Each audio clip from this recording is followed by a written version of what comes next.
Assalamualaikum warahmatullahi wabarakatuh. Di video kali ini, Ibu akan membahas mengenai soal yang telah dikerjakan secara berkelompok. Langsung saja kita masuk ke proses menjawab soal tersebut. Untuk soal yang pertama, itu kurang lebih seperti ini. Suatu perusahaan mencatat transaksi penghapusan piutang menurut metode langsung. Dari kegiatan usaha dalam tahun 2014 terdapat transaksi sebagai berikut. Pada tanggal 5 Maret, penghapusan piutang pada toko Dian sebesar 1.250.000 karena yang bersangkutan tidak diketahui kembali tempat tinggalnya. Kemudian di tanggal 10 Agustus, penerimaan uang tunai dari toko Dian sebesar 1 juta rupiah sebagai pelunasan utang yang telah dihapuskan pada tanggal 15 Maret 2014.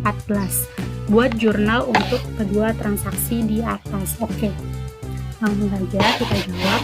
Yang pertama adalah jurnal untuk tanggal 15 Maret. Di sini dikatakan bahwa di 15 Maret itu terjadi penghapusan piutang. Karena piutangnya dihapus, otomatis jurnalnya adalah debt expense pada account receivable sebesar 1.250.000 rupiah.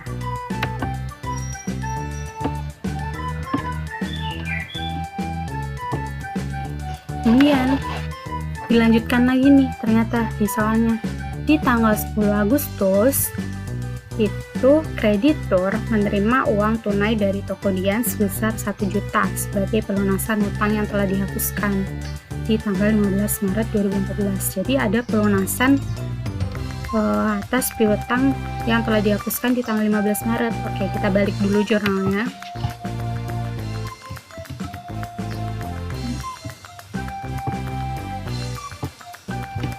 Sini berarti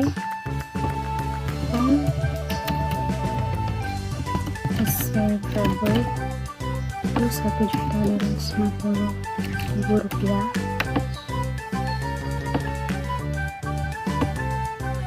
Kemudian di sini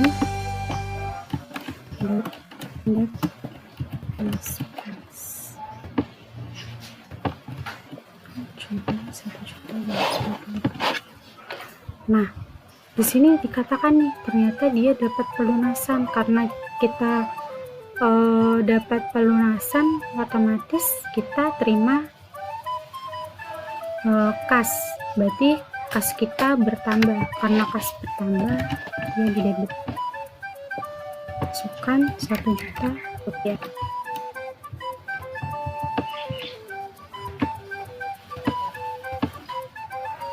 Lalu di sini kan dia piutangnya 1.250.000 rupiah. Karena ini baru dilunasi 1 juta, berarti masih sisa 250.000 rupiah. Oke, sisa dari 250.000 rupiah kita masukkan nih, itu bad debt expense 250.000 rupiah. Lalu di sini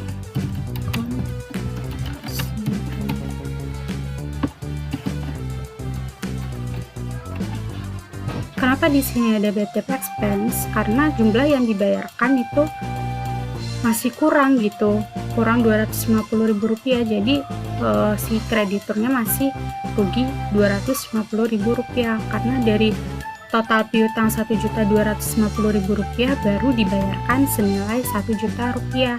Kemudian gimana nih kalau misalkan ternyata dia bayar nih sisa kekurangannya? Ya udah, masukin aja.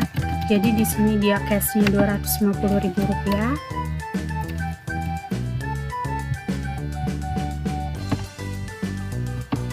Lalu di sini bad debt expense 250.000 rupiah. Selesai untuk soal yang pertama. Kemudian kita masuk ke soal yang kedua. Pada tanggal 31 Maret 2020 terdapat penjualan secara kredit senilai 60 juta rupiah. Oke, penjualan kredit 60 juta ya. perusahaan menaksir kerugian piutang sebesar 5%. Kemudian di tanggal 30 Agustus hanya 50 juta yang tertagih dan sisanya tidak dapat tertagih. Berarti bunyi soalnya dia ngomong nih kalau misalkan terjadi penjualan secara kredit. Langsung aja, kalau penjualan secara kredit kan berarti receivable pada sales.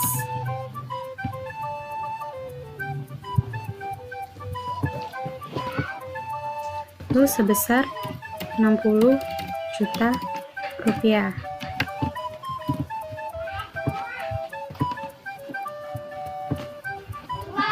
Kemudian di sini dikatakan nih, perusahaan menaksir kerugian piutang sebesar 5%. Jadi dari penjualan kredit sebesar 60 juta rupiah itu ditaksir kerugiannya sebesar 5%. Oke, diingat ya, di sini yang dikalikan persentase itu bukan nominal yang tertagih atau nominal yang dibayarkan, akan tetapi prosentasenya itu dikalikan dengan nilai penjualan, karena ini menggunakan metode taksasi penjualan ya. Jadi lebih teliti lagi saat membaca soal. Jadi ini yang dikalikan 5% itu 60 juta rupiah, bukan 50 juta rupiah. Jadi kita langsung buat aja jurnal untuk membuat beban taksiran kerugian piutang tak tertagih. Jadi ini di sini ada debt expense, ada allowance for bad debt sebesar 3 juta. Oke, itu 5% dari 60 juta rupiah.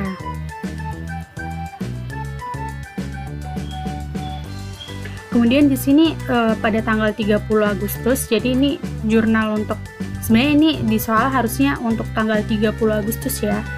Ini ibu salah dalam menuliskan pencatatan tanggalnya. Kemudian pada tanggal 30 Agustus hanya 50 juta yang tertagih dan sisanya dinyatakan tidak tertagih. Oke, tanggal 30 Agustus kita nerima apa? Pembayaran. Jadi cash kita bertambah sebesar 50 juta rupiah.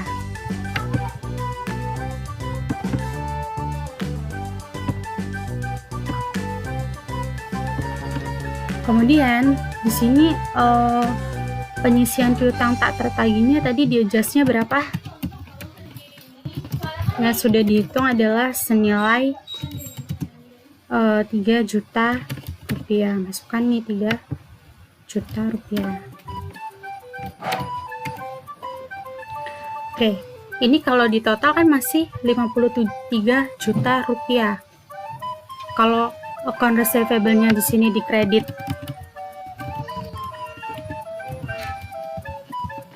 60 juta rupiah,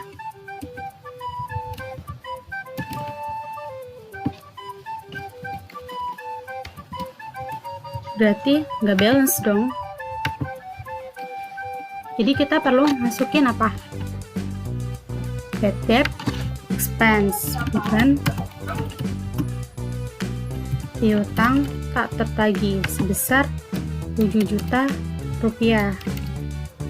Oke, jadi di sini ibu jelaskan ya. Dia cashnya bertambah 50 juta rupiah karena dia memang menerima pembayaran sebesar 50 juta rupiah. Kemudian allowance for bad debt-nya dia dicatat 3 juta rupiah karena dia yang ditaksir kerugiannya itu sesuai dengan adjust yang telah dibuat sebelumnya, yaitu 3 juta rupiah. Kemudian, kenapa kok ada bad debt expense sebesar 7 juta rupiah? Ya, dia muncul karena tidak dapat tertagih. Dan sebelumnya itu dia hanya mencadangkan kerugiannya sebesar 5%. Jadi kurang catat sebesar 7 juta rupiah. Harusnya kalau di sini 10 juta rupiah, harusnya ini kan taksiran kerugiannya 10%. Tapi ini karena dia ditaksir 5%, Jadi kan akun penyisian piutang tak tertagihnya kan dicatatnya sebesar 3 juta rupiah. Padahal itu sebenarnya jumlah yang ditaksir kerugiannya itu jauh lebih besar kerugiannya daripada kerugian yang ditaksir gitu. Makanya kurang catat sebesar 7 juta rupiah.